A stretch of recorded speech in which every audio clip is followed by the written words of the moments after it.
મિત્રો આપણે ભારતના ખતરનાક સૈનિકની વાત કરીએ તો એમાં એક એવું લશ્કરી દળ સામેલ છે જેને ના તો મૃત્યુનો ડર હોય છે અને ના તો કોઈ બીજાની બીક હોય છે। જો દુશ્મન આને જોઈ લે તો તેના પગ ધ્રુજવા લાગે છે, કારણ કે આ ખૂબ ખતરનાક હોય છે। મિત્રો હું વાત કરી રહ્યો છું ગુરખા રેજિમેન્ટની, જેના વિશે કહેવાય છે કે જો તે એકવાર મ્યાનમાંથી ખંજર કાઢી લે તો તે કોઈના લોહી વહાવ્યા વગર તે ખંજરને મ્યાનમાં નથી રાખતા। એટલા માટે જ ગુરખા રેજિમેન્ટને ભારતના સૌથી ખતરનાક આર્મીમાંના એક મનાય છે। ઘણીવાર એવું થાય છે કે મ્યાનમાંથી ખંજર કાઢ્યા બાદ તેના દુશ્મનનું લોહી નથી લાગતું, ત્યારે ખંજરમાં તે પોતાનું લોહી લગાડીને મ્યાનમાં રાખે છે। આને એવી રીતે તૈયાર કરવામાં આવે છે કે આ કોઈ પણ પરિસ્થિતિમાં લડાઈ કરી શકે છે। આની ટ્રેનિંગ એટલી ખતરનાક હોય છે કે સામાન્ય મનુષ્ય આના જેવી ટ્રેનિંગ કરવાનું પણ વિચારી ના શકે। આને એવી જગ્યાએ પોસ્ટિંગ મળે છે જ્યાં આને હંમેશા મુસીબતોનો સામનો કરવો પડે છે।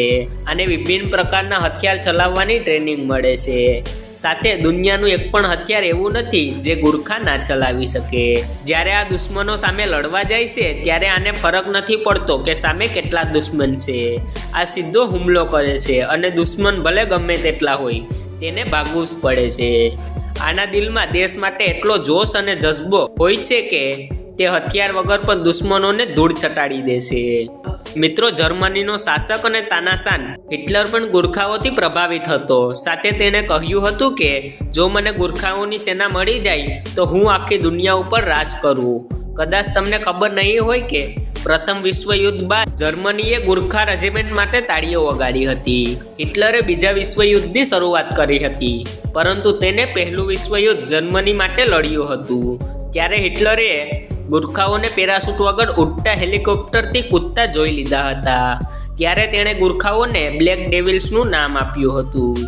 આણે ઘણા યુદ્ધોમાં ભાગ લીધો છે, પછી તે વિશ્વયુદ્ધ હોય કે કાશ્મીર અને લદ્દાખ વચ્ચેનું મેટર, અને હાલમાં પણ જ્યારે દેશ માટે ગંભીર સંકટ આવે છે ત્યારે ગુરખા રેજિમેન્ટને જ યાદ કરવામાં આવે છે। ગુરખા સૈનિકમાં એ જ વ્યક્તિ આવી શકે છે જે દરેક સમયે દરેક સંકેતનો સામનો કરી શકે, સાથે લડાઈ સમયે એનો નિયમ હોય છે કે દુશ્મનોને મારો અથવા ખુદ મરો। મિત્રો આ વિશેના આપણા દેશ માટે ગર્વની વાત છે, જે હંમેશા આપણા દેશ માટે જીવ દેવા તૈયાર હોય છે, અને આજ આપણા દેશનો અસલી હીરો છે। મિત્રો આના માટે કોમેન્ટમાં જય હિન્દ જરૂર લખજો। તો મિત્રો આશા રાખું છું કે તમને આ વિડીયો પસંદ આવ્યો હશે। કૃપા કરીને લાઇક કરજો, સાથે આવા જ રોચક અને જ્ઞાનથી ભરપૂર વિડીયો જોવા માટે મારી ચેનલને સબસ્ક્રાઈબ કરજો। ધન્યવાદ।